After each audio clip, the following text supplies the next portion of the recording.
भारत गौरव आचार्य श्री पुलक सागर जी गुरुदेव के प्रवचन और धार्मिक कार्यक्रम देखने एवं सुनने के लिए जिन शरणम मीडिया चैनल को अभी सब्सक्राइब करें और बेल आइकॉन पर क्लिक जरूर करें। पूज्य श्री के श्री चरणों में निवेदन करता हूँ, प्रार्थना करता हूँ, अनुनय करता हूँ, विनय करता हूँ। जिनकी वाणी सुनकर जीवन में परिवर्तन होता है, जिनकी वाणी जैन ही नहीं जैनेतर समाज भी सुनती है और सुनकर अपने आप में परिवर्तन करती है, ऐसे परम पूज्य भारत गौरव राजचंद्र मनोयोग आचार्य पूज्य गुरुवर श्री पुलक सागर जी महाराज के चरणों में निवेदन करता हूँ कि हे गुरुदेव, हम सबको अपना आशीष प्रदान करें। नमोस्तु गुरुदेव, नमोस्तु। सभी नमोस्तु करेंगे अपने स्थान पर ही। नमोस्तु भगवान, नमोस्तु भगवान। ओम नमः सिद्धेभ्यः। ओम नमः सिद्धेभ्यः। ओम नमः सिद्धेभ्यः। यदर्चा भावेन प्रमुदित मना दर्दुरेह क्षणादासीत् स्वर्गे गुणगण समृद्ध सुखनिधि लभन्ते सद्भक्ता शिव सुख समाजम किमु तदा महावीर स्वामी नयन पथगामी भवतु मे। महावीर स्वामी नयन पथगामी भवतु मे। महावीर स्वामी नयन पथगामी भवतु मे। प्रथम तीर्थंकर ऋषभदेव भगवान की, भगवान पार्श्वनाथ स्वामी की, भगवान महावीर स्वामी की, पंच कल्याणक प्रतिष्ठा महामहोत्सव की, परम पूज्य गुरुदेव आचार्य श्री पुष्पदंत सागर जी महाराज की।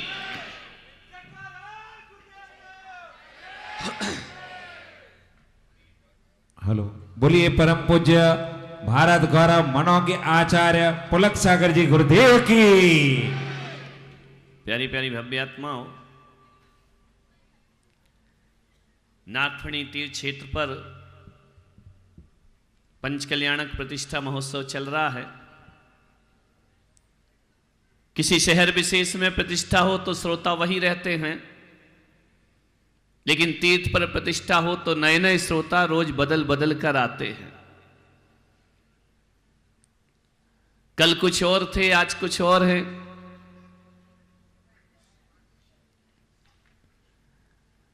जिनेंद्र भगवान की है पवित्र पावन चरित्र, उनका पुराण,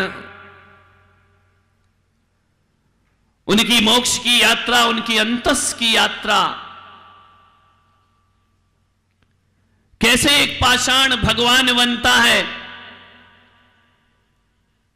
कैसे एक कंकर तीर्थंकर हो जाता है, कैसे एक पशु परमेश्वर हो जाता है, कैसे देखते देखते नर नारायण बन जाया करता है, और कैसे देखते देखते आत्मा परमात्मा हो जाती है।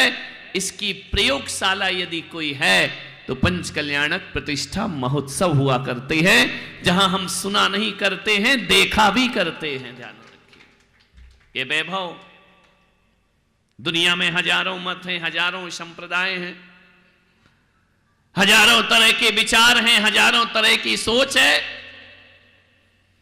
लेकिन जैन दर्शन अपनी एक अलग सोच रखता है। कई दर्शनों को मैंने पढ़ा, सबने कहा कि हर आत्मा में परमात्मा है, लेकिन बनना नहीं, बस है। जैन दर्शन कहता है कि हर आत्मा परमात्मा बन सकती है। एक जैन दर्शन ऐसा है जो एक संदेश देता है, अपने अनुयायियों को कहता है कि मैं ही भगवान नहीं हूं, तुम भी भगवान बन सकते हो। भगवान होना और भगवान बनना, दोनों में बड़ा अंतर है। भगवान कभी पैदा नहीं होते, भगवान बनना पड़ता है। तीर्थंकर कोई दैवी शक्ति नहीं होते हैं, तीर्थंकर कोई मायावी नहीं होते हैं कि माया दिखाए। तीर्थंकर अपनी लीलाएं दिखाने जगत में नहीं आते हैं, तीर्थंकर एक पुरुषार्थ है, तीर्थंकर एक साधना है, तीर्थंकर एक तपस्या है, तीर्थंकर एक रत्नात्रय की पवित्र भावना है।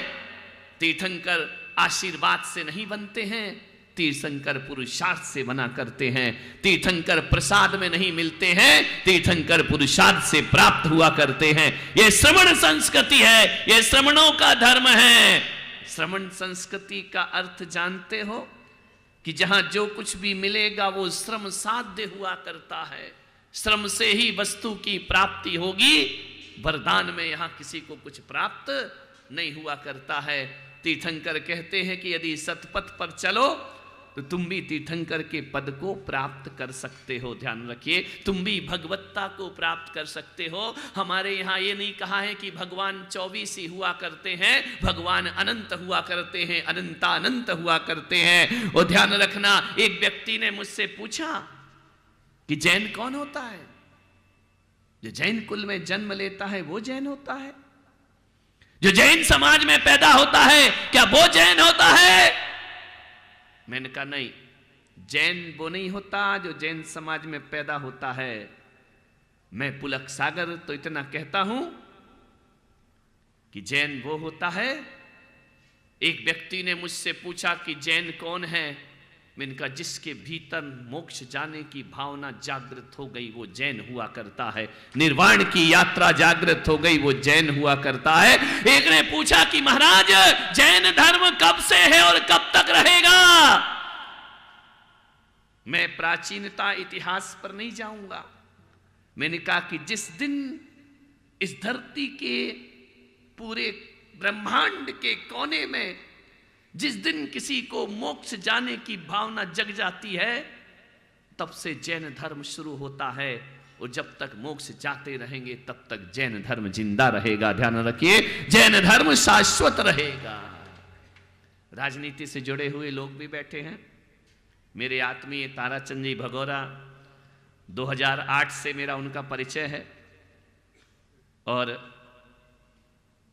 वह भी यहां पर प्रवचन सुनने के लिए बैठे हैं। कई बार उन्होंने सत्संग किया है और भी पूरी टीम है। मैं इतना ही कहना चाहता हूं, आज तपस्या का दिन है, आज त्याग का दिन है। अभी 2 दिन से 2.5 दिन से आप भगवान को देख रहे थे राग रंग में लीन। आज दोपहर के कार्यक्रम के बाद नाच गाना बंद, मौज मस्ती बंद, अब त्याग तपस्याएं शुरू हो जाएंगी। कैसे ईश्वर बना जाता है। तीर्थंकर कौन होते हैं? जो जगत को जीने की कला सिखाते हैं। कामदम मोक्षदम चैव ओमकाराय नमो नमः। जो संसार का मार्ग भी बताते हैं और मोक्ष का मार्ग भी बताते हैं, वह तीर्थंकर कहलाया करते हैं। जिन्होंने बताया कि संसार असार है, नश्वर है, इसमें कुछ भी सार नहीं है। ध्यान रखना, एक सारभूत वस्तु यदि कोई है तो निर्वाण ही सारभूत वस्तु हुआ करती है। ध्यान रखिए, असार संसार, इतना वैभव तीर्थंकरों के पास, इतना वैभव, इतना वैभव। प्रथम तीर्थंकर ऋषभदेव के पास जितना वैभव रहा ना, उतना वैभव संसार में आज तक किसी को प्राप्त नहीं हुआ होगा। जैनों के पहले तीर्थंकर ऋषभदेव हैं, जिसका वर्णन केवल जैन ग्रंथों में नहीं है। भागवत आदि ग्रंथों को उठाओ, वैदिक ग्रंथों को उठाओ, गरुड़ पुराण को उठाओ, श्रीमद् भागवत का 5वां सर्ग पढ़ो, उसमें ऋषभदेव का बृहद वर्णन है। मैंने पढ़ा है, मैं तो देख करके मेरे होश उड़ गए कि उसमें लिखा है कि ऋषभदेव ने नग्न दिगंबर तपस्या धारण की। ऋषभदेव ऐसी तपस्या करने बैठ गए कि उनकी बड़ी बड़ी जटाएं जमीन तक आ गई। 1000 वर्ष बैठे रहे प्रथम तीर्थंकर ऋषभदेव। 1000 वर्ष तक तप किया है उन्होंने। और भागवत जैसा ग्रंथ कहता है कि ऋषभदेव जैसी तपस्या और ऋषभदेव जैसा तपश्चरण दुनिया में केवल ऋषभ देव ही धारण कर सकते हैं और किसी के बस की बात नहीं है, ध्यान रखना। उसी भागवत में कहा है कि इस देश का नाम भारत, ऋषभ पुत्र भरत से इस देश का नाम भारत पड़ा करता है, ध्यान रखिए। बाकी दशरथ पुत्र बाद में हुए, शकुंतला पुत्र बाद में हुए। मैं कोई यहां तुमको इतिहास पढ़ाने नहीं बैठा हूं, लेकिन संस्कृति की ओर ले जाने का मैं प्रयास कर रहा हूं। कई लोगों के मन में यह भावना है कि जैन धर्म भगवान महावीर से चला है। यदि जैन धर्म भगवान महावीर से चलेगा तो तुम्हारा धर्म केवल 2600 साल पुराना रह जाएगा, ध्यान रखिए। नहीं, महावीर से पहले 23 तीर्थंकर और हुए हैं, जिनको इतिहासकारों ने भी स्वीकार किया है। महावीर से अरबों खरबों वर्ष पहले इस धरती पर प्रथम तीर्थंकर ऋषभदेव होते। दुनिया ऋषभदेव को नहीं जानती है, महावीर को जानती है। उनका शासन चल रहा है, अंतिम तीर्थंकर है, शासन काल है। कभी विचार करना, किसी भी मंदिर में जाकर देखना, जब कोई विशाल मंदिर बनता है ना तो उसमें दो तरह के पत्थर लगते हैं। एक पत्थर वो जो नींव में होते हैं और एक पत्थर वो होते हैं जो कलश में होते हैं, ध्यान रखिए। नींव के पत्थर सबको दिखाई नहीं देते हैं, कोई नहीं जानता है कि नींव में कितनी विशाल विशाल पत्थर लगे हैं। नींव के पत्थर दिखते नहीं हैं, लेकिन शिखर के पत्थर चमचमाते दिखाई दिया करते हैं, आकाश से बातें करते हैं। लेकिन एक बात याद रखना कि नींव का पत्थर पर ही पूरा मंदिर खड़ा होता है। यदि पूरे मंदिर में से नींव के पत्थर को हटा दिया जाए तो मंदिर को धराशायी होने में ज्यादा देर नहीं लगा करती है। वही मैं आपसे कह रहा हूं कि ऋषभदेव जैन धर्म की नींव के पत्थर हैं और महावीर शिखर के चमचमाते कलश हुआ करते हैं। ध्यान रखना, ये जैन दर्शन ऋषभदेव के द्वारा प्रणीत हुआ करता है, उनके द्वारा बनाया हुआ नहीं है।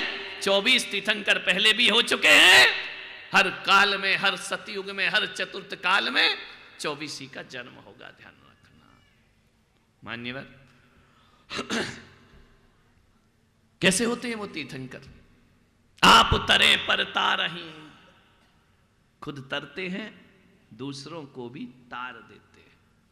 और जिनकी तरने की इच्छा नहीं होती ना, उनकी भी इच्छाएं पैदा कर दिया करते हैं, ध्यान रखना। वो तीर्थंकर कहलाया करते हैं। एक व्यक्ति ने पूछा कि वैदिक परंपरा और जैन परंपरा में अंतर क्या है? इनका ज्यादा अंतर नहीं है। श्रमण परंपरा और वैदिक परंपरा साथ साथ चली है। अंतर इतना है कि वैदिक परंपरा अवतार को मानती है और श्रमण परंपरा तीर्थंकरों की पूजा किया करती है। उनके यहां भी 24 अवतार होते हैं नारायण के, और जैनों में तीर्थंकर भी 24 होते हैं। अंतर इतना है कि जब परमात्मा अवतार लेकर ऊपर से नीचे आता है तो वैदिक परंपरा का जन्म होता है, और जब परमात्मा बन के कोई आत्मा नीचे से ऊपर जाती है तो श्रमण परंपरा का जन्म हो जाया करता है। एक सर्कल है, एक में परमात्मा ऊपर से नीचे आता है और एक में परमात्मा नीचे से वापस ऊपर जाया करता है। दोनों में कोई खास अंतर नहीं होता है। आज महाराजा विश्वसेन का दरबार, तीर्थंकर जैसी आत्मा को माता ने जन्म दिया। मैंने बहुत से ग्रंथ पढ़े, मैंने बहुत से शास्त्र पढ़े। जैन दर्शन कर्म सिद्धांत पर टिका हुआ है। वह कहता है कि जीवन में जो भी घटता है उसका कुछ ना कुछ कारण होता है, और वह कारण उसका कर्म हुआ करता है। बिना कर्म किए किसी चीज का फल प्राप्त नहीं होता है। आज तुम जहां भी बैठे हो, जिस जगह बैठे हो, जिस पोजीशन पर हो, जिस क्षेत्र में हो, चाहे ऊंचाई का हो, चाहे पतन का हो, चाहे गरीबी के हो, चाहे अमीरी का हो, चाहे सफलता का हो या असफलता का हो, इस सब के पीछे कोई ना कोई कर्म तुम्हारे साथ जरूर है। कर्म किसी को छोड़ते नहीं मेरे भाई, ध्यान रखना। ये जैन दर्शन का मूल सिद्धांत है, कर्म फिलॉसफी। फल है तो कहीं बीज भी होगा, वृक्ष है तो बीज भी होगा, और तुम्हें जो कुछ भी मिल रहा है ना, उसका कहीं ना कहीं बीज अवश्य होगा। लेकिन मैंने देखा पूरी शास्त्रों में तीर्थंकर कैसे बनते हैं, 16 कारण भावनाओं को भाने से, केवली शुद्ध केवली के पद मूल में बैठने से 24 आत्माओं को तीर्थंकर प्रकृति का बंध हुआ करता है। मुनि कैसे बनते हैं, जन्म जन्म की साधना से मुनि पद प्राप्त हुआ करता है। लेकिन आज तक मुझे शास्त्र में देखने नहीं मिला कि तीर्थंकर की माता किस कर्म के फल से बनते हैं। ऐसा मैंने पढ़ने में नहीं आया है कि तीर्थंकर के पिता कौन से कर्म के फल से बनते हैं। ऐसा कौन सा कर्म करो तो जिन जननी का पद प्राप्त होता है, ऐसा मैंने कर्म सिद्धांत में बहुत तलाशा, मुझे नहीं मिला। पंडित जी मिले तो मुझे बताना, मैं ज्ञान बढ़ाऊंगा अपना। ऐसा कोई कारण नहीं मिला। ऐसा कौन सा कर्म नारी करती है कि उसकी कोख में तीर्थंकर का जन्म हो जाता है। हम कहने को बहुत कुछ कह सकते हैं, मगर लेखन में ऐसा कुछ नहीं आया है। लेकिन कोई विशेष पुण्यात्मा तो वह नारी अवश्य होगी जिसकी कोख में 3 लोक के नाथ आते हैं। ध्यान रखना। मैं समझता हूं कि भगवान की माता, भगवान के पिता किसी कर्म का और धर्म का परिणाम नहीं होना चाहिए, वो एक रिश्तों का परिणाम होना चाहिए, वो एक व्यवस्था का परिणाम होना चाहिए। ऐसी एक व्यवस्था है, एक नियोग है। तीर्थंकर की माता से बड़ा पुण्य शिखर जगत में कोई दूसरा नहीं। जब तीर्थंकर का कल्प जन्म हुआ ना, एक ज्योतिषी हिमालय से दौड़ा दौड़ा आया। जैसे ही आया, राजा विश्वसेन ने कहा कि हे ज्योतिषी, मेरे बच्चे का भविष्य बताओ। पिता है, पिता तुल्य व्यवहार होता ही है। हर पिता अपने बच्चों का भविष्य पूछा करता है। ज्योतिषी की जैसी दृष्टि पड़ी, पार्श्व कुमार को पालने में देखकर फूट फूट कर रोने लगा। वो विश्वसेन को कुछ संदेह हुआ कि ये ज्योतिषी रोता क्यों है, इसकी आंख में आंसू क्यों है। लगता है कि मेरे पुत्र के साथ जरूर कुछ ना कुछ अनहोनी होगी। उन्होंने कहा कि ज्योतिषी घबराओ नहीं, बताओ मेरे बच्चे का भविष्य क्या। जार जार आंसू बहा रहा है, रोए जा रहा, रोए जा रहा, रोए जा रहा। भामा देवी ने कहा कि ज्योतिषी, कुछ अशुभ ग्रह हैं क्या इसकी कुंडली में। बोली माता, अशुभ ग्रह। थोड़ी देर बाद देखता है कि वह झूमने लगता है, नाचने लगता है। राजा अश्वसेन ने कहा या तो ये ज्योतिषी पागल है, 2 मिनट पहले तो रो रहा था, आंसू बहा रहा था, 2 मिनट में ये हंस रहा है, नाच रहा है। बोले कारण बताओ क्या है। बोले महाराज, किसका भविष्य पूछते हैं आप? इस बालक का।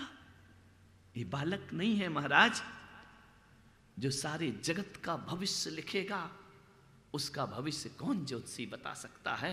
ये सारे जगत का भविष्य बनाने आया है। सारे लोगों के भाग्य जहां से लिखे जाते हैं, ये साधारण बालक नहीं है। एक दिन यह परम बोधि को और परम तत्व को प्राप्त होगा।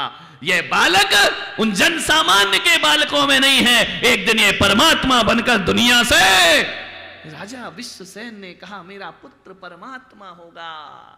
तुमसे यदि थोड़ा कह दिया जाए तुम्हारा बेटा कलेक्टर बनेगा, तुम्हारा बेटा आईएएस अफसर बनेगा, तुम्हारा बेटा प्रधानमंत्री बनेगा, अभी बना नहीं, केवल सुनने मात्र से तुम्हारे कदम आकाश में हो जाते हैं। लेकिन जिस पिता को कहा जाए कि तुम्हारा बेटा बेटा नहीं, ये भगवान बनकर के दुनिया से विदा लेगा, उस पिता के रोम रोम रोमांचित हो जाते। मेरा पुत्र भगवान बनेगा।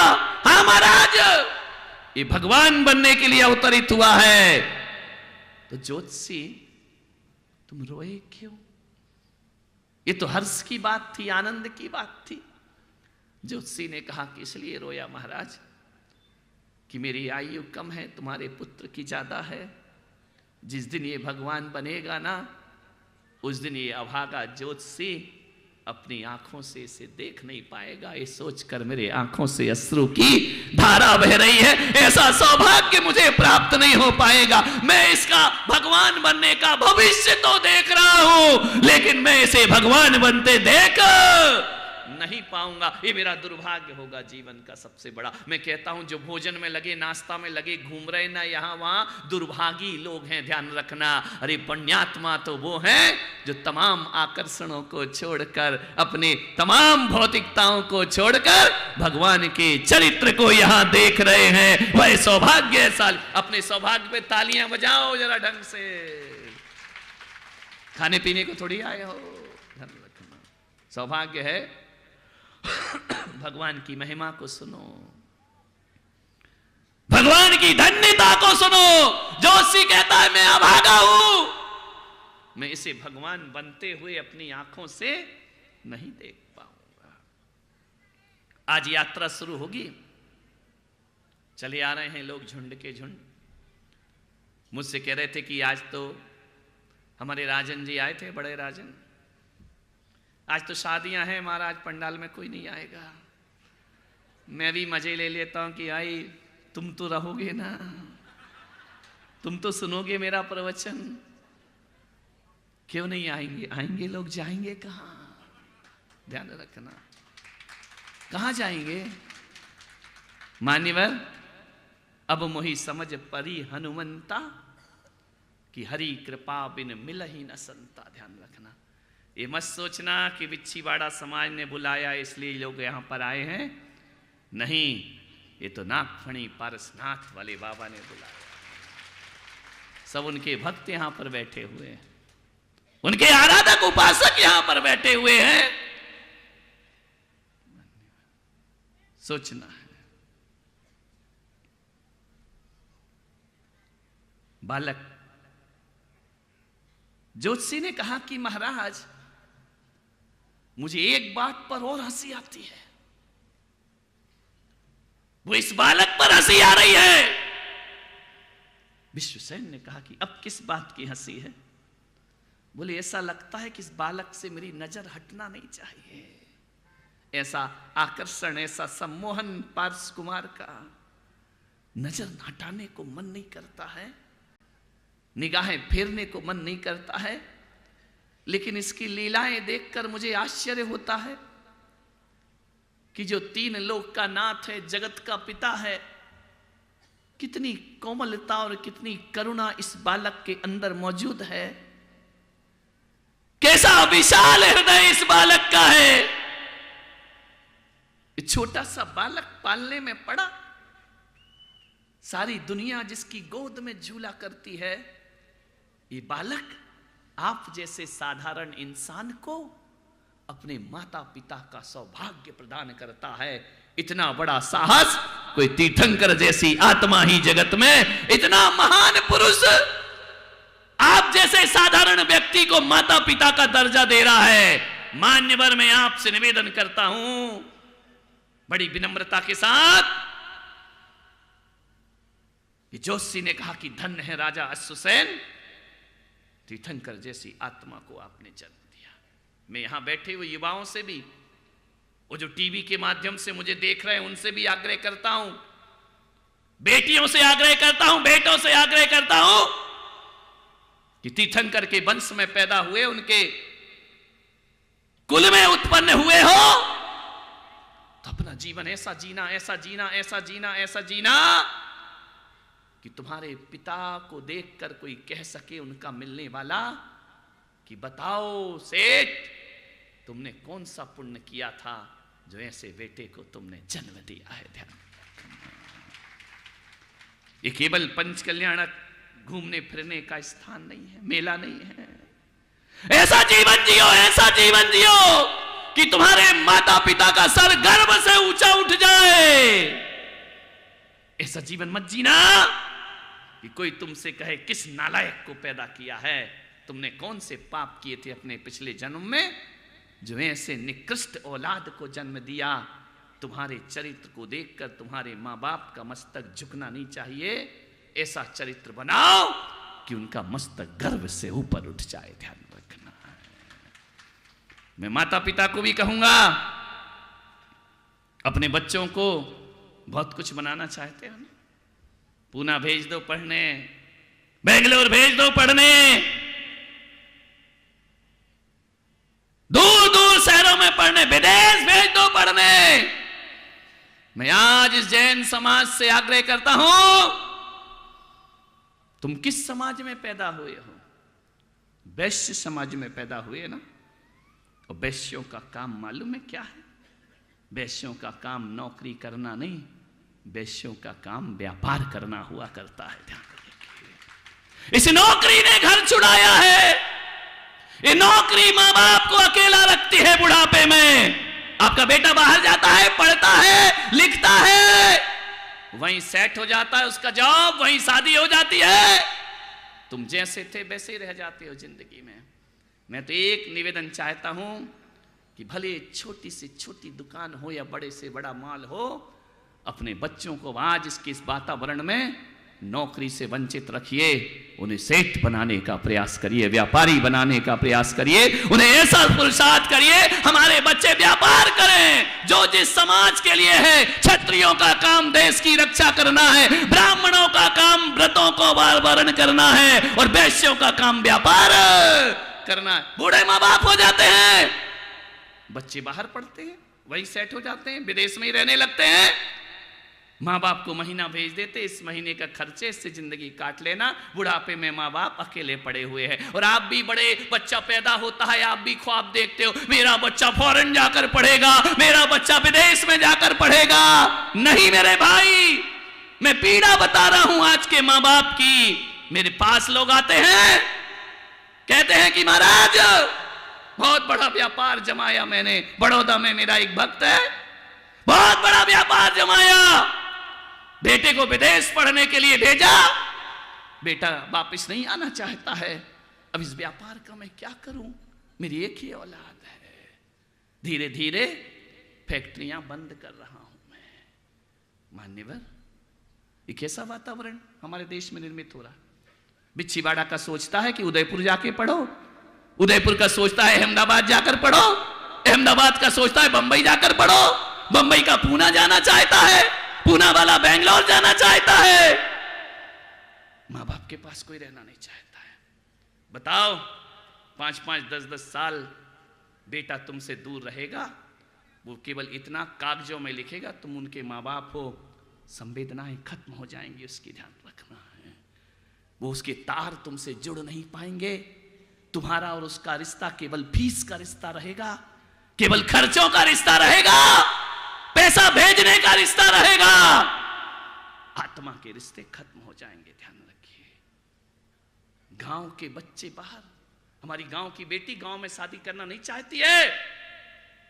बच्चों को भी, लड़कों को भी क्या करना, उदयपुर में फ्लैट बनाते हैं डमी के लिए कि ये हमारा फ्लैट है, हमारा घर है। शादी होने के बाद फिर गांव आ जाता है। ध्यान रखिए। मान्यवर, दुर्दशा हो रही है समाज की।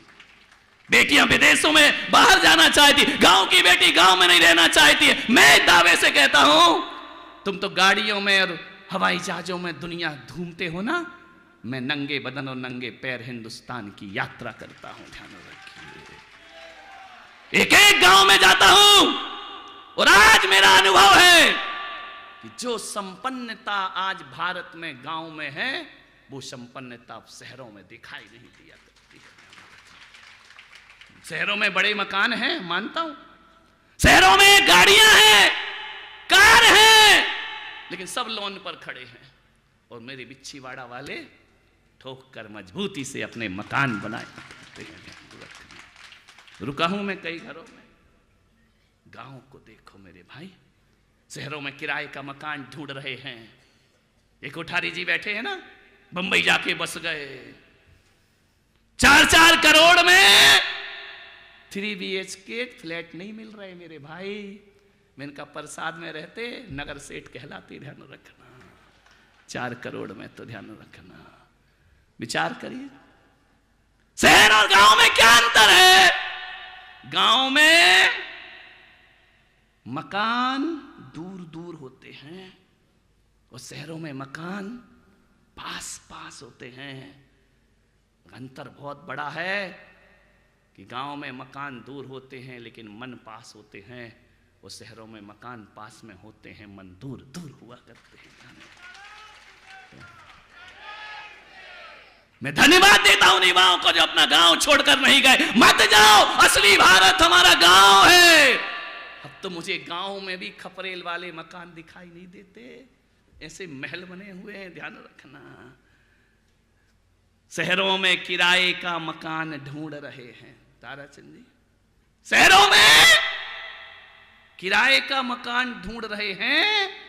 ये गांव का घर छोड़ के आने की सजा है, ध्यान रखना, सजा पा रहे हैं। मैं एक बात बताता हूं। एक बेटा था, समय ले सकता हूं? बोलो कि जीमणवारी में जाना है। मेरे से अच्छा भोजन कौन देगा तुमको? एक बेटा अमेरिका में डॉक्टर बन गया। इकलौता बेटा था अपने मां बाप का, अमेरिका में डॉक्टर बन जाता है। मां बाप से मिलने नहीं आता। मां बाप ने कहा कि बेटा हमारे यहां पंच कल्याणक हो रहा है, आजा। पिताजी आई एम सॉरी, मेरे उसको जॉब से छुट्टी मिलने वाली, मैं नहीं आ सकता। बेटा तबीयत खराब है। पिताजी आप अच्छे से अच्छे अस्पताल में एडमिशन ले लो, एडमिट हो जाओ, मैं आ नहीं सकता हूं। बेटा तेरी मां इंतजार कर रही है, मैं आ नहीं सकता हूं, मम्मी को बोलना। सावन में बहन राखी लिए खड़ी रहती है, बेटे के पास छुट्टी नहीं है। एक दिन उस बाप ने रिश्तेदारों से कहा कि मेरा बेटा बेटा नहीं रहा, बेईमान हो गया, वो हमारी कद्र नहीं करता है, वो हमारे पास आता नहीं है, बैठता नहीं है, बोलता नहीं है, केवल पैसों का रिश्ता रह गया है हमारा। बहुत दुखी हुआ, मेरे पास आया कि महाराज औलाद होके भी मैं निसंतान का जीवन जी रहा हूं, ऐसा लगता है मेरे बच्चे हुए ही नहीं। एक दिन ना जाने क्या हुआ, उसका बेटा छुट्टी लेकर आ गया। पर्युषण पर्व थे, मेरे दर्शन किए, माता पिता को लाया। मैंने कहा कितने साल बाद आए हो? बोले 5 साल बाद आया हूं। उनके माँ बाप 5 साल से इस गांव में रह रहे हैं? बोले हाँ। माँ बाप ने कहा महाराज इसको कुछ समझाओ, सिखाओ, इस साल में एक बार तो हमारी खबर लेने आए, ये ऐसा पैसा कमाने में डूबा है, इसकी शादी भी वहीं हो गई अमेरिका में, इसने अपना परिवार बसा लिया, एक बार तो हमारी खबर लिया कर। मालूम है उस बेटे ने क्या कहा कि हाँ पापा मैं बेईमान हूं, हाँ पापा मैंने धोखा दिया है आपको। जब महाराज से आप शिकायत कर रहे हो तो मेरे उत्तर भी सुनो। मैं भी महाराज के सामने बात रखता हूं कि पापा मैं झूठा हूं, पापा मैंने विश्वासघात किया है, पापा मेरे पास तुमसे मिलने का समय नहीं है, मैं नहीं आ सकता हूं आपके पास। लेकिन पापा क्या औलाद ही बेईमान होती है? मां बाप बेईमान नहीं होते? सारी गलती औलाद की होती है।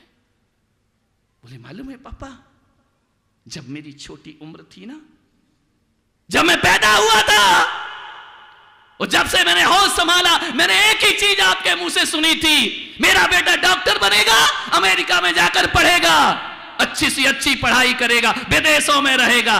मैं बचपन से सुनते आ रहा हूं। पिताजी बताओ, महाराज के सामने बोलो, जब मेरे सत्संग करने के दिन थे तब तुम मुझे अमेरिका भेजने का सपना देख रहे थे। ध्यान रखना, अमेरिका मैं नहीं गया पापा, अमेरिका तुमने भेजा है मुझे, ध्यान रखिए।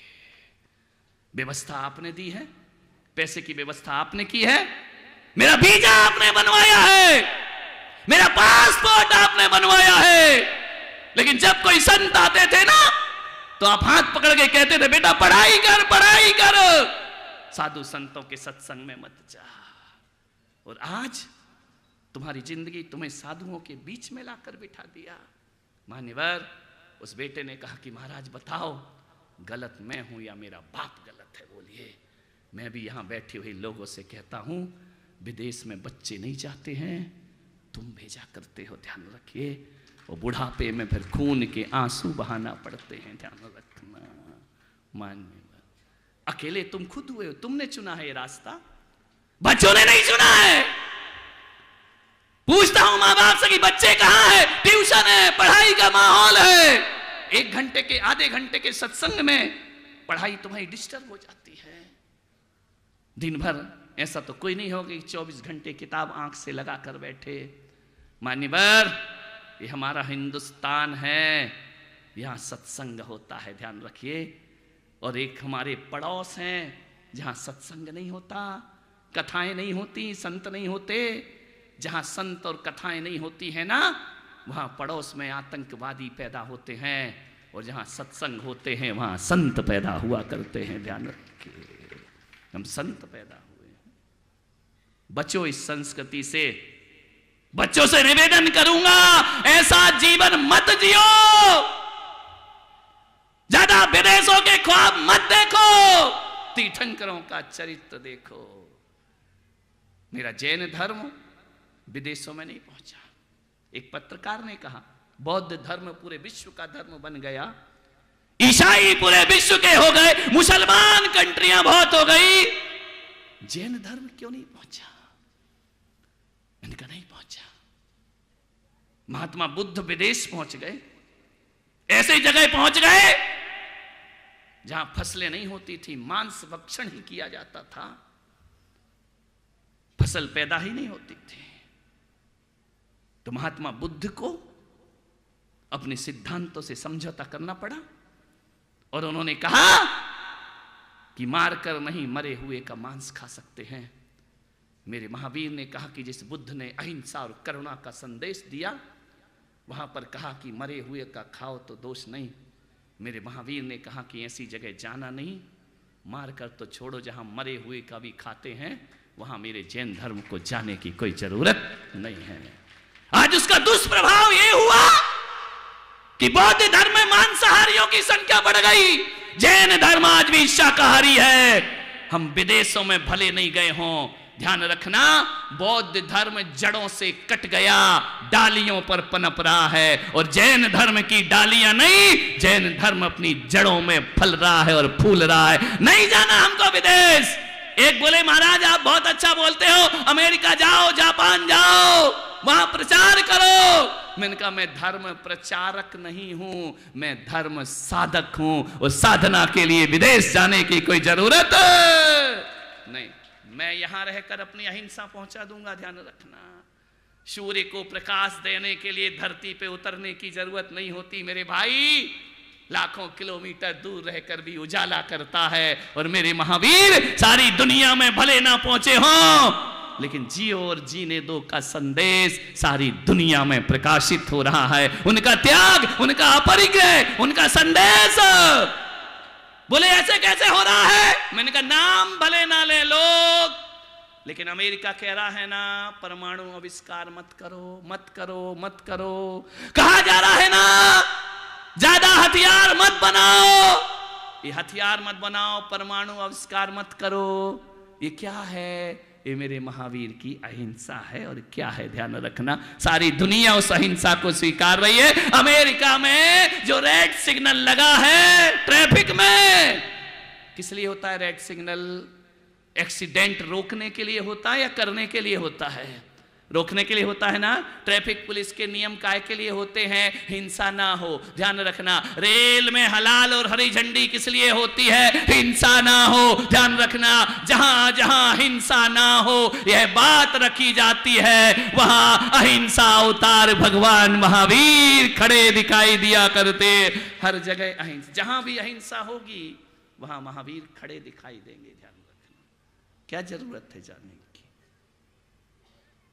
मैं कहता हूं कि जब तुम्हारे संत विदेश नहीं जाते ना, तो अपने बच्चों को भी विदेश मत भेजो मेरे भाई, अपने देश में रखो। मैं औलाद से निवेदन करूंगा, एक गांव में पढ़ने वाला भी कलेक्टर बन सकता है।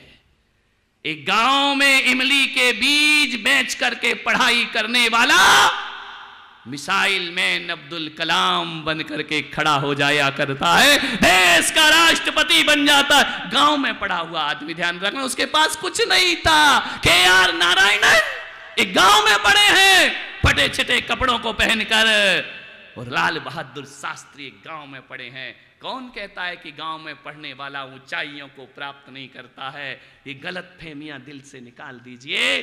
अपने गांव और अपनी जड़ों को छोड़कर मत जाओ, अमर बेल मत बनो, वरना है तो गुलाब का पौधा बन करके खड़े हो जाओ अपनी जिंदगी में। अपने बच्चों को व्यापार कराओ, नौकरियां मत कराइए। नौकरियां करना हमारा काम नहीं, चाहे वो सरकार की नौकरी हो, चाहे किसी सेठ की नौकरी हो। हम नौकर नहीं, हम सेठों की समाज में पैदा हुए लोग हैं, हम महाजन लोग हैं। हमारा कर्तव्य, जितना तुम नौकरी कमाते हो ना, बेंगलोर पूना में जाकर जितना कमाते हो, उससे ज्यादा तुम्हारा बाप अपनी दुकान में स्टाफ को तनख्वाह देता है। ध्यान रखिए, तुम जिंदगी गुजार देते हो, उसका बड़ा तो उसका स्टाफ है। ध्यान रखना, क्या करोगे वहां जाकर के बड़े जॉब करते हो, और वहां एक फ्लैट लेना है तो बाप से पैसा मांगते हो कि पैसा भेजो मुझे फ्लैट लेना। क्या कमाया तुमने विदेश में जाकर? नहीं मेरे भाई, अपने ही वतन में रहो, अपनी ही मिट्टी में रहो। ये तीर्थंकरों की माटी है, ये अवतार पुरुषों की माटी है, ये महापुरुषों की माटी है। इसे छोड़कर विदेशों में फलीभूत नहीं हो सकते हो। ध्यान रखना, विदेशों में जाकर के, परदेश में जाकर के पैसा तो होगा तुम्हारे पास, पर प्रेम नहीं होगा। ध्यान रखना, गद्दे तो होंगे पर नींद नहीं होगी, भोजन होगा पर भूख नहीं होगी, और पानी होगा पर प्यास नहीं होगी। ध्यान रखना है, अपनी जड़ों में रहो, मंदिरों से जुड़ करके चलो, संतों से जुड़ करके चलो। आज एक बाप की पीड़ा है, आज एक बाप ये चाहता है कि महाराज मेरा बेटा अमेरिका में, जापान में, चीन में, रशिया में जाकर 5 लाख रुपए महीने कमाए। मैं ये नहीं चाहता हूं महाराज, मेरा बेटा मेरे भारत में 5,000 रुपए कमाए महीने के, लेकिन शाम का भोजन मेरे साथ बैठकर खाए। ये मेरी जिंदगी का सबसे बड़ा सुख हुआ करता है। इससे बड़ा सुख क्या होगा जीवन का? मान्यवर, आप कहेंगे पंच कल्याणक प्रतिष्ठा महोत्सव चल रहा है, विषय मेरा क्या है, लेकिन ये समाज की आवाज है। मेरे तीर्थंकरों का जीवन, इतना सम्मान दिलाया तीर्थंकरों ने अपने माता पिता को कि उनके आने से पहले उनकी माता जगत जननी बनकर के पूज्य हो जाया करती है। देवता उसके चरणों में मस्तक झुकाया करते हैं, उनके पिता को प्रणाम किया करते हैं। तुम तो जन्म लेने के बाद सम्मान नहीं दिला पाते हो, मेरे भगवान तो गर्भ में आने के पहले माता को 16 स्वप्न दिखाकर जगत पूज्य बना दिया करते हैं। ऐसे वह तीर्थंकर हैं जिन्होंने अपना नाम ही रोशन नहीं किया, पूरे खानदान का नाम रोशन करके दुनिया से विदा हो गए। ये सीखो हमारे तीर्थंकर भगवानों से। आपसे निवेदन है, विषय बहुत है, समय कम है, लेकिन आज एक संकल्प करके जाना कि हम अपने बच्चों के मन में विदेशों की संस्कृति नहीं डालेंगे। हम अपने बच्चों के मन में ये नहीं डालेंगे कि बेटा तू बाहर जाकर पढ़ाई कर। नहीं मेरा बेटा, हम लड़ेंगे, झगड़ेंगे, विवाद कर लेंगे, रहेंगे उसी घर में। ध्यान रखना, जहां हमने जन्म लिया है, जहां हमारा जन्म हुआ है, माता पिता हमारे साथ रहेंगे, हम माता पिता के साथ रहेंगे, उनको कभी जीवन में अलग नहीं करेंगे। ध्यान रखना, तीर्थंकर जैसी महान आत्माएं संसार जीने का रास्ता भी सिखाती हैं और निर्वाण का रास्ता भी दिखाया करती हैं। आज यहां पर विश्व जैन संगठन के कार्यकर्ता मौजूद हैं। हमारी युवा शक्ति सब बाहर जा रही है विदेशों में, हमारे मंदिर सूने सूने हो रहे हैं। हमने मंदिरों में किराए का आदमी रख रखा है भगवान की पूजा के लिए। इतने पैसे वाले हो तुम कि भगवान की पूजा किराए के आदमी से कराओगे? अरे इतने सामर्थ्यवान बनो कि अपने भगवान की पूजा अपने हाथ से करना चाहिए। ध्यान रखना है। मंदिर विशाल बन जाते हैं, लाखों लाखों की बोलियां लेकर के लोग मूर्तियां स्थापित कर रहे हैं। क्या वो सुरक्षित है? क्या वो हमेशा ऐसे ही रहेंगे? जैन समाज ने कभी किसी मंदिरों को नहीं लूटा, किसी संस्कृति को नहीं लूटा। हम तो मानते ही नहीं है ना, हमारा भगवान जैसा दिगंबर भगवान है, हम किसी और को अपने मंदिरों में स्थान नहीं दे सकते हैं। ध्यान रखिए। लेकिन एक बात याद करो कि आज बहुत बुरा वातावरण देश में चल रहा है। विकास का नाम पर धर्मांधता पैदा हो रही है और आपस में लोगों को धर्म को लेकर के लड़ाया भिड़ाया जा रहा है। ध्यान रखिए। सारा ध्यान मंदिर मस्जिदों में लगा दिया है। ध्यान रखिए। देश का विकास, देश की उन्नति पर ध्यान नहीं है। मैं आपसे निवेदन करना चाहता हूं बड़ी विनम्रता के साथ, पार्टी कोई भी हो मुझे कोई मतलब नहीं, कुछ लेना देना नहीं है। मेरे पास तो जिस पार्टी का आएगा वो आशीर्वाद पा लेता है, लेकिन आशीर्वाद मैं तब देता हूं जब मुझे दिखता है कि आदमी देश और समाज का भला करने वाला आदमी है। ध्यान रखना, मेरे भारत का विकास करने वाला, वरना मेरे पास तो सब आते हैं। जब कोई समाज मुझे सिंहासन पर बिठाती है और कमल का आसन लगा देती है ना, तो ऐसा लगता है कि पुलक सागर बीजेपी में जाकर बैठ गया हो। ध्यान रखना। लेकिन कब नेता कोई आशीर्वाद लेता, मैं ऐसा हाथ करता हूं तो लगता मैं कांग्रेसी हो गया हूं, क्योंकि ये हाथ तो कांग्रेस का है। जब लाइट चली जाए तो लालटेन जलती है तो लगता है लालू आ गए हैं। जब शोभा यात्रा चलती, हाथी आगे आगे होता है तो मायावती आ जाती है। अपन तो हर पार्टी के हैं। ध्यान रखना, अपना किसी पार्टी से कुछ लेना देना नहीं है। ध्यान रखिए, विचार करिए। जब आदमी की गाड़ियां काम नहीं करती, खराब हो जाती रास्ते में, तो साइकिल से भागना पड़ता है। ध्यान रखना। समझ गए क्या? ऐसी बातें आपको डायरेक्ट समझ में आती है। मान्यवर, एक निवेदन है मेरा आपसे, किसी पार्टी से मुझे संतों का कोई संबंध नहीं, और हर पार्टी से संतों का संबंध हुआ करता है। ध्यान रखिए। और वो संबंध इसलिए होता है कि तुम मेरे देश को ऊंचाइयों पर ले जाने वाले हो। ध्यान रखना। यही आग्रह करूंगा, यही निवेदन है बड़ी विनम्रता से। हमने किसी के मंदिर नहीं लूटे, किसी के तीर्थ नहीं लूटे, हम ही लुटते चले आए हैं, लुटते चले आए हैं, लुटते चले आए हैं। ध्यान रखना, ये समाज की अहिंसा नहीं, एक कायरता का प्रतीक है। ध्यान रखिए। कहीं और किसी धर्म स्थल को छेड़कर बताओ तो देश में आंदोलन हो जाते हैं। मैं पुलक सागर जैन समाज को आंदोलन करने के लिए नहीं बोल रहा हूं, ना मैं ये कह रहा हूं कि तुम झगड़ा करो, दंगा करो, फसाद करो, क्योंकि हमारा महावीर तलवार उठाना नहीं, तलवार छोड़ने की कला सिखाता है। ध्यान रखना, हमारे भगवान अस्त्र शस्त्र की बात नहीं करते हैं, लेकिन फिर भी हमारे मंदिर लूटे जाते हैं, तीर्थ लूटे जाते हैं। ये जो बन रहा है तीर्थ हमारा नागफणी पारसनाथ, कौन करेगा इसकी सुरक्षा? हमें ही करना पड़ेगा ना, हमें ही बचाना पड़ेगा अपनी संस्कृति को, अपनी सभ्यता को। हम तो प्रतिष्ठा करके चले जाएंगे, प्रतिष्ठाचार चले जाएंगे, कलाकार चले जाएंगे, सुरक्षा तो सबको करना है ना। एक जनजागरण के लिए, अहिंसा के लिए, करुणा के लिए, करुणामयी अहिंसामयी विश्व जैन संगठन दिल्ली से गिरनार जी तक एक पदयात्रा का आयोजन कर रही है, जो सारे जगत को शांति का संदेश देगी, सारे जगत को प्रेम का संदेश देगी, सौहार्द और करुणा का संदेश देगी।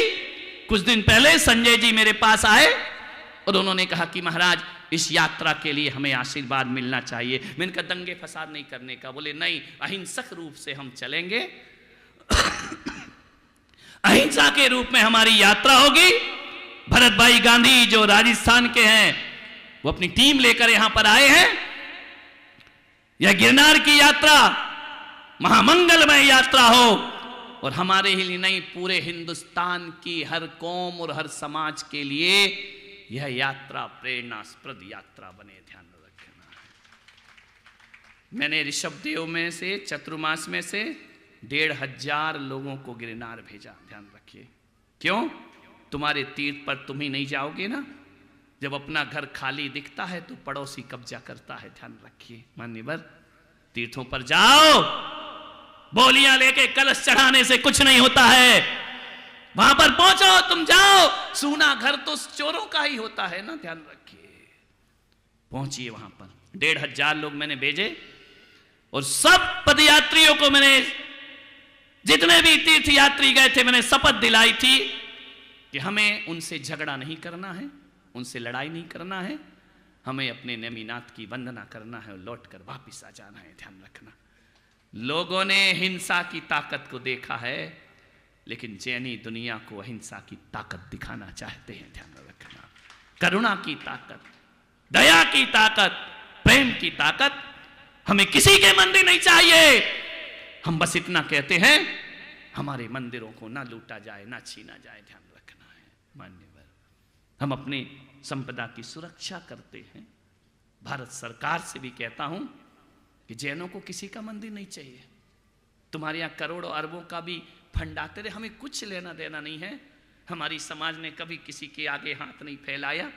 जैन समाज इतना बड़ा आयोजन कर रही है ना, ये 40 घर की जैन समाज लाखों का आयोजन कर रही है, तो हमने किसी के हाथ सामने अपने पैसों के लिए हाथ नहीं फैलाए। हमारी समाज अपने आयोजन खुद कर लिया करती है। हम चंदा नहीं करते, हम किसी से मांगते नहीं है। हाँ, हमारे दर पर कोई आता है तो जैन अपना चंदा जरूर दिया करता है, ध्यान रखिए। हमने तीर्थंकरों की परंपरा में अपना जन्म लिया है। हम कहीं भी अपनी मूर्ति रख के उसे धर्म क्षेत्र घोषित नहीं करते हैं। जब भी हमने कुछ लिया है तो लीगल जमीन पर ही हम अपने मंदिरों का निर्माण किया करते हैं, ध्यान रखिए। हम ऐसी समाज है। मैं विश्व जैन संगठन को आशीर्वाद देता हूं, जितने भी युवा यहां पर आए हैं, अधिक से अधिक लोग गिरनार की यात्रा करें। झगड़ा नहीं, लड़ाई नहीं, विवाद नहीं। नेमिनाथ भगवान के चरणों के दर्शन करके हम वापिस आए। ध्यान रखना, हमारे भगवान करुणा अवतार भगवान है।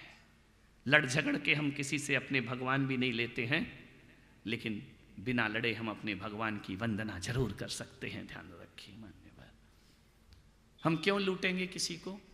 हमारे भगवान का स्वरूप तो ऐसा है कि दूसरा धर्म स्वीकार ही नहीं करेगा, ध्यान रखना। क्योंकि हमारे भगवान तो दिगंबर भगवान हुआ करते हैं, उनके पास ऐसा कुछ भी नहीं होता है। लेकिन एक बात याद रखो, जब आरक्षण की बात चलती है, लोगों ने रेलों की पटरियां उखाड़ दी, सरकारी संपत्ति को नुकसान पहुंचाया, आगजनी की, रोडों में चक्का जाम किया। लेकिन जब जैनों के संथारा की बात आती है ना, तो जैन ने कभी भी आंदोलन हिंसात्मक नहीं किए, हमेशा अहिंसात्मक आंदोलन किए उसने, ध्यान रखा। हमने सरकारी संपत्तियां नहीं तोड़ी, हमने किसी इमारत को ध्वस्त नहीं किया, हमने भारत को नुकसान नहीं पहुंचाया।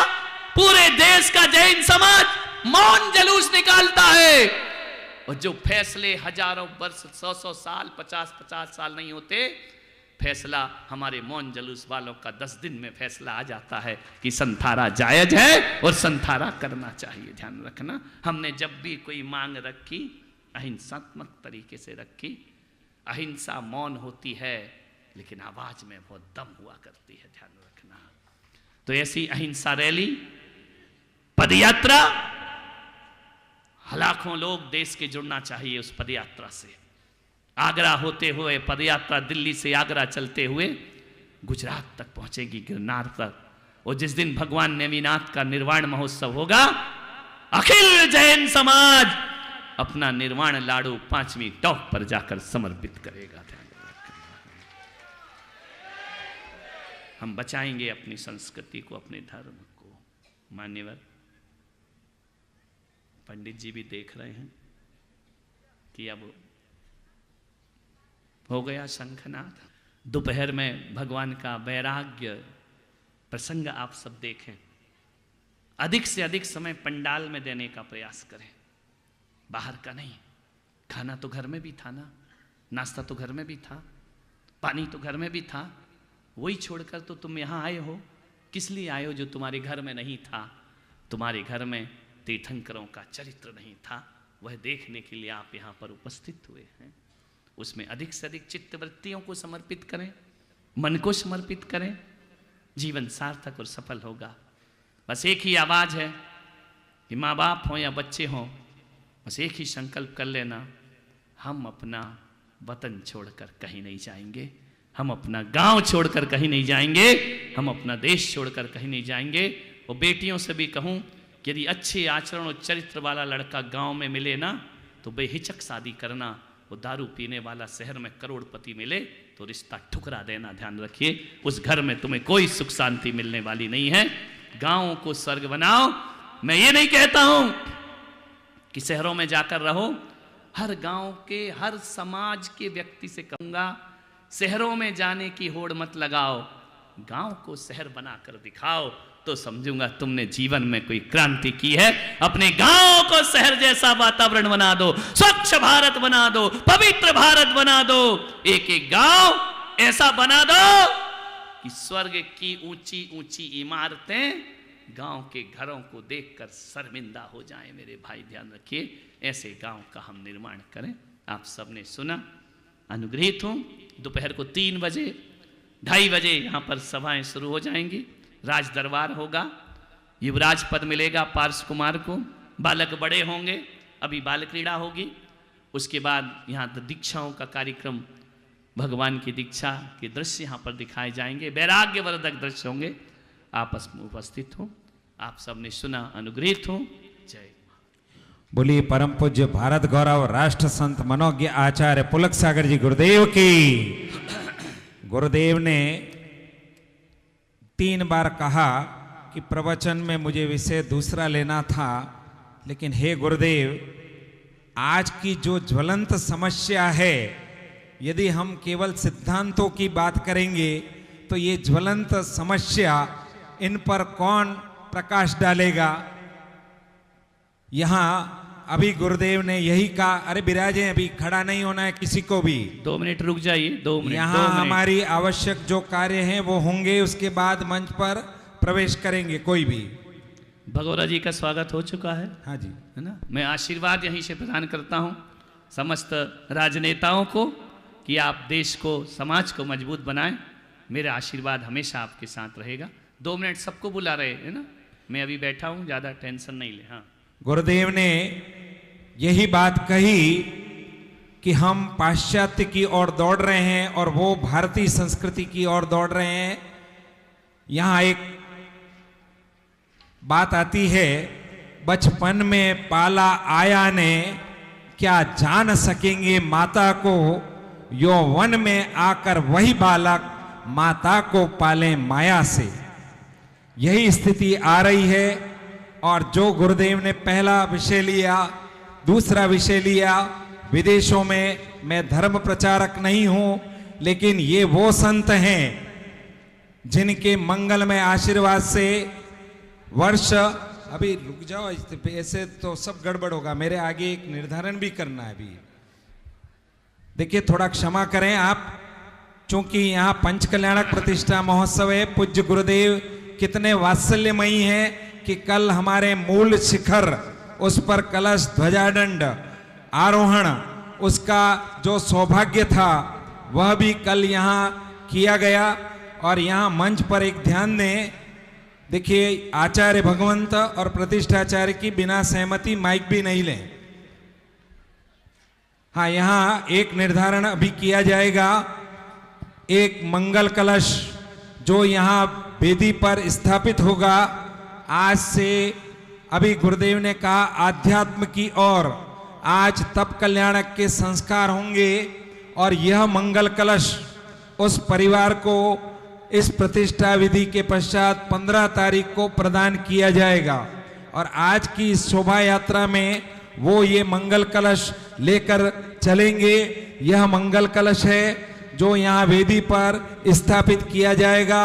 और कौन सौभाग्यशाली होगा, उमेश जी आ जाए। और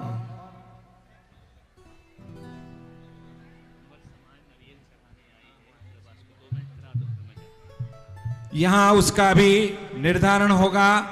सलुम्बर जो हमारे निकटस्थ है, धर्म प्राण नगरी है, वहां से समाज के प्रतिनिधि यहाँ उपस्थित हुए हैं और उनकी भावना है कि भारत गौरव आचार्य भगवंत उनका सलुम्बर की ओर प्रवेश हो, वहां पर भी ज्ञान की गंगा प्रवाहित हो। प्रभुलाल जी आदि सभी हमारे मुख्य कार्यकर्ता, वहां से पूरी समाज के प्रतिनिधि यहाँ पधारे हैं। चारों समाज के सेठ साहब, श्रीमान लक्ष्मीलाल जी ढलावत, अभय कुमार जी, महेंद्र जी रूपावत और साथ में हमारे रमेश जी कुणिया और मुनि संघ सेवा समिति के अध्यक्ष ऊर्जावान अध्यक्ष श्रीमान दिनेश चंद्र जी ढलावत अपनी पूरी टीम के साथ में पूज्य आचार्य श्री के चरणों में निवेदन करने के लिए आए हैं। निवेदन कर रहे हैं। हाँ 2 मिनट आपको बुला रहा है। और साथ में इंटाली खेड़ा से भी आए हैं। 1 मिनट हमारे अध्यक्ष साहब निवेदन कर रहे हैं। जय बोलो नागमणि पारसनाथ भगवान की, जय बोलो आचार्य पुष्पदन सागर जी महाराज की, जय बोलो राष्ट्र गौरव आचार्य पुलक सागर जी महाराज की। परम पूज्य गुरुदेव राष्ट्र गौरव वात्सल्य की मूर्ति पर आचार्य परम पुलक सागर जी महाराज के चरणों में सलुम्बर नगरी से सभी पंच बहनें सभी यहाँ आए हैं और आपके चरणों में हम निवेदन करना चाहते हैं। हमने चातुर्मास के दौरान केसरिया जी में भी आपसे निवेदन किया था, अब और दोबारा निवेदन कर रहे हैं और भी निवेदन करेंगे कि यहाँ से आपका विहार सलुम्बर की ओर हो। सलुम्बर वो धरती है गुरुदेव जहाँ पर 9 जिनालय बने हुए हैं। आचार्य देश के सभी लगभग आचार्यों ने सलुम्बर में चातुर्मास किया है और हम चाह रहे हैं कि आप अधिक से अधिक समय तक सलुम्बर में आपका प्रवास हो और आपकी जो वाणी, जो ओज और आज इस देश के अंदर जो आप अहिंसा और जियो और जीने दे का संदेश दे रहे हैं, वो सलुम्बर के माध्यम से इस देश में पहुंचे। हमारे लिए, सलुम्बर की पूरी जनता के लिए और बड़ा गर्व होगा, खुशी होगी। जहां पर 500 साल पुराना भगवान आदिनाथ का जिनालय है, जहां परम पूज्य वात्सल्य मूर्ति आचार्य वर्तमान सागर जी ने गत वर्ष ही प्रतिष्ठा कराई है और पिछले 5 वर्षों में 5 पंचकल्याणक प्रतिष्ठाएं आपके आशीर्वाद से हुई है। ऐसी इस हाड़ा रानी की इस पावन धरती पर आपके चरण रस से ये धरती पवित्र हो, यही हम सब आपसे कामना करते हैं। जयकारा गुरुदेव का। देखिए, सलुम्बर में बहुत बड़ी समाज है, ऐसा मैंने सुना है। एक बार मैं गया भी हूँ, एक ही रात रुका हूँ, ज़्यादा रुक नहीं पाया। जल मंदिर वहाँ का मैंने दर्शन किए थे और केसरिया जी ने भावना रखी, अभी भी लेकर आए हैं। जैसा कि अभी संचालक महोदय ने कहा है कि बार बार निवेदन करेंगे, अब आप निवेदन नहीं करोगे, अब हम आ रहे हैं। भावनंदी जी, गुरुदेव, ज्यादा निवेदन की जरूरत नहीं है, ज्यादा निवेदन की जरूरत नहीं है। अब तैयारी करो, नागफणी से सलुम्बर के लिए बिहार होगा। आशीर्वाद प्रदान करो। आज ही आप अपना स्थान ग्रहण करें। चलिए अर्घ्य चढ़ा दे और सभी अपने स्थान पर पहुंच जाए। चलिए। हेलो हेलो आवाज, हेलो हेलो हेलो। उदक चंदन तंदुल पुष्पके चरु सुदीप धूप फलार्घ के धवल मंगल गानर्वा कुले जिनग्रे गुरु राज महाम्यजे। ओम ह्रीम परम पूज्य भारत गुरु राष्ट्र संत आचार्य श्री क्षण पुलक सागर जी गुरुदेव ससम पावन श्री चरणों में सलुम्बर नगर में मंगल प्रवेश निमित्तार्थ जल फलादि अर्घ्यम निरूपामिते। यहाँ स्थान खाली कर दे। भावनंदी जी गुरुदेव का पदार्पण हुआ है। आचार्य भगवंत पुलक सागर जी गुरुदेव के सन्निकट हो रहे हैं, या वेदी की और बीच का स्थान खाली करें। चलिए जगह खाली करें, थोड़ा सा निवेदन है। देखिए, अभी चरण कोई नहीं छुएगा, दूर से आप प्रणाम कीजिएगा।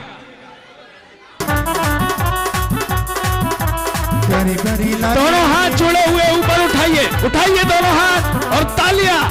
प्यारी प्यारी लागी बनारस नगरिया, ओ हो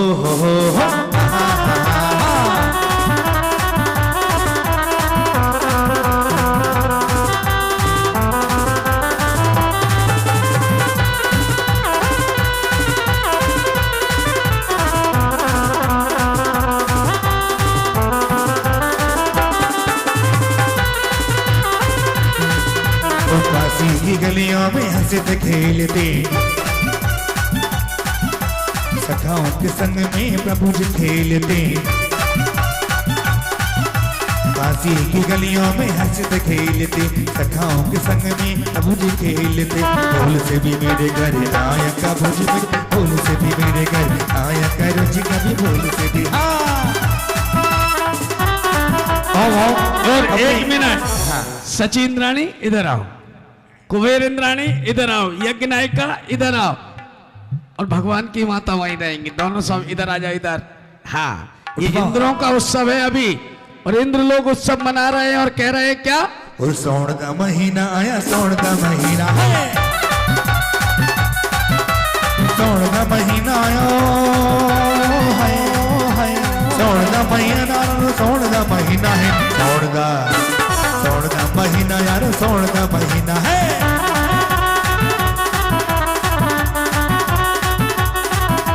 काशी की गलियों में हंसते खेलते, बाल सगा संग प्रभु जी खेलते, काशी की गलियों में हंसते खेलते, बाल सगा संग प्रभु जी खेलते। चलिए, जितने बच्चे हैं मेरे पास आ जाओ, आ जाओ, जितने बच्चे आओ जल्दी, बच्चों को निकलने की जगह दो, आ जाओ। हाँ, ये जितने बड़े बच्चे खेलेंगे, पंडित साहब एक हाँ जी, नहीं उमेश भैया सुनो तो सही, ये बड़े बच्चे ट्रेंड है, खड़े हो गए, जितने बड़े बच्चे खेलेंगे उनका 51,000 रुपया रखा है। चलिए अभी सब बैठ जाओ, अभी थोड़ा आनंद लें, फिर उसके बाद सबको लेंगे। इधर सामने देखो, अब इसमें से इन बच्चों में से एक मुझे भगवान का मित्र, जिसे सका, शुभम, कौन है शुभम? नहीं, बना नहीं है, अभी बना नहीं है। हाँ जी, विशिष्ट मित्र है जिसका नाम आया है शुभम कुमार। आइए इधर हो, इनके मम्मी पापा सब बैठे हैं ना, अब इनमें से कौन शुभम बनेगा मुझे नहीं मालूम, ठीक है ना? अब तुम अपने मम्मी पापा की तरफ देखना, तुम्हें कितना चाहते हैं, जो भगवान का मित्र बनाना चाहते हैं। एक छोटी सी बोली इन बच्चों के माता पिता ध्यान दें, क्योंकि इनके ही भाग्य में है, इन्हें ही सौभाग्य मिल रहा है। इनमें से भगवान का एक परम मित्र जो भगवान के साथ हमेशा रहेगा, सबसे पहले उसे आगे रखा जाएगा हर खेल में, उसकी महत्वता सबसे ज्यादा बताई जाएगी।